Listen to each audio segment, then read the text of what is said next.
All right, let's talk about three words you hear thrown around all the time: security, privacy, and anonymity.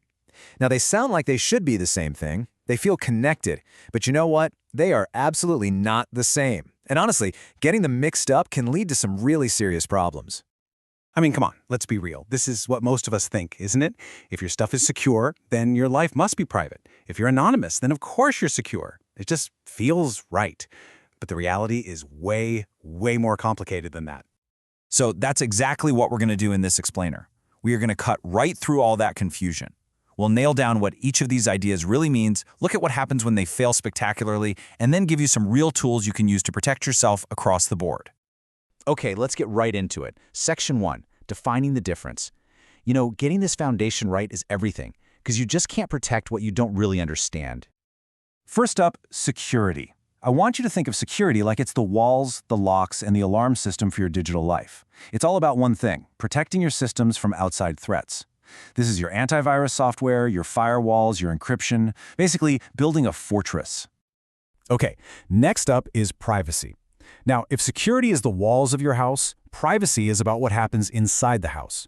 It's your fundamental right to control your personal information. We're talking your photos, your private messages, your location. You get to decide who sees it and, crucially, what they're allowed to do with it.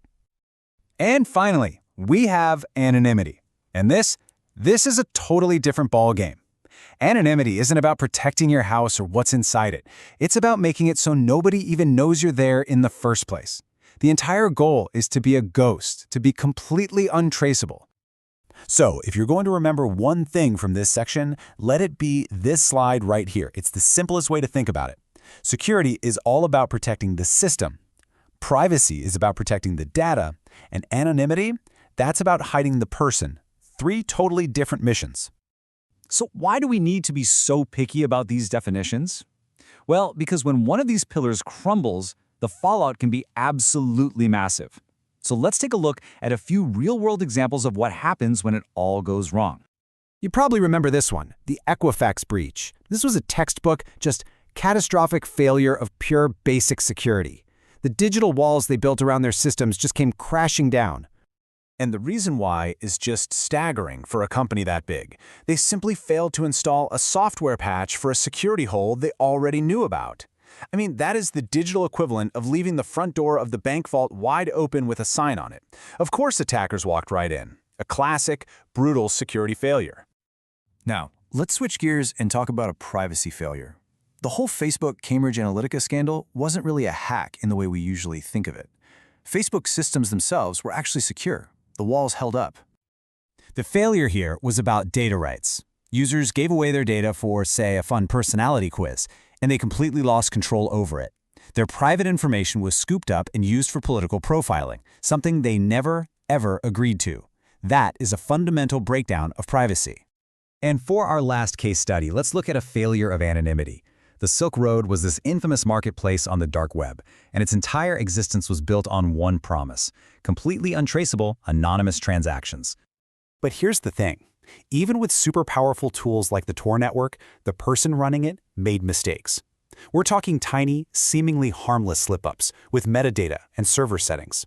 But those little breadcrumbs were all investigators needed to connect the dots and unmask the real person behind the keyboard. Just like that, the anonymity was shattered. Okay, wow. So we've seen the definitions, we've seen the disasters. Let's pivot from the problems to the solutions. What can you actually do about all this? What's in your digital toolkit to protect yourself? When it comes to security, you got to think like you're building a fortress. Use a password manager so every single password you have is strong and unique. And please, wherever you can, enable multi-factor authentication. That one step alone is a huge deal. And of course, keep your software updated. Those patches fix the very holes that attackers love to exploit. For privacy, it's all about controlling the flow of your personal data. Really think before you post something on social media. Use tracker blockers in your web browser to stop companies from following you everywhere. And just take 5 seconds to read app permissions before you click accept. Does that goofy new game on your phone really need access to all of your contacts? Probably not. And finally, anonymity. Look, this one takes some serious discipline. If you're using a tool like the Tor browser for anonymity, you absolutely cannot log into your personal Google or Facebook account. You can't just install your favorite browser extensions. The #1 rule, the golden rule, is to never, ever let your anonymous identity mix with your real one. That's how it all falls apart. So, we've covered the what and the how for you, personally, but let's just zoom out for a minute, because these concepts aren't just about your personal devices.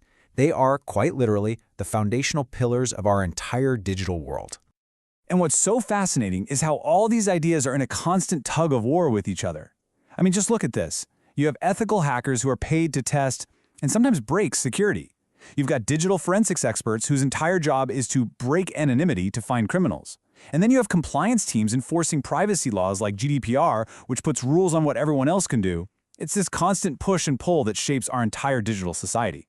So let's end right where we started, with that core idea, one last time. Security protects systems, privacy protects data, and anonymity protects identities. They are not the same thing. They are three distinct, absolutely essential pillars of our world. And knowing the difference, well, it doesn't just make you sound smart, it actually empowers you to move through our incredibly complex digital world just a little more safely. Thanks so much for tuning in.